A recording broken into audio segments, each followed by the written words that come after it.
हजरत उमर फारूक वो अजीम सहाबी हैं कि दुनिया में आपका नाम मुबारक उमर है, आसमानों में आपके नाम को फारूक के नाम से पहचाना जाता है। आसमानी किताब तौरात शरीफ में आपका नाम हक बात कहने वाले है।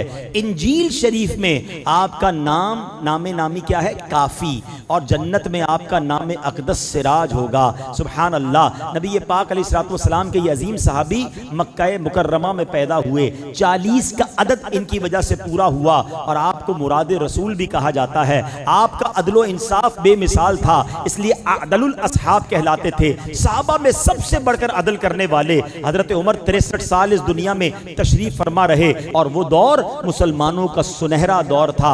आपका अंदाज़े हुकूमत, आपका अदलो इंसाफ, आपका मुबारक इखलाक व किरदार, खौफे खुदा, तकवा व परहेजगारी, आजी और इनकिसारी, रहम दिली कयामत तक के लिए आने वाले मुसलमानों के लिए एक शानदार नमूना है। आपको पता है आज भी दुनिया की बड़ी बड़ी सुप्रीम कोर्ट्स में, बल्कि यूरोप के, अमेरिका की अदालतों में भी उमर लॉ पढ़ाया जाता है। हजरत उमर ने इस दुनिया में बहुत सारे काम पहली बार किए। आपने गवर्नर की पूछ परछ का निजाम आपने किया, अदालतों का निजाम आपने सबसे पहले बनाया।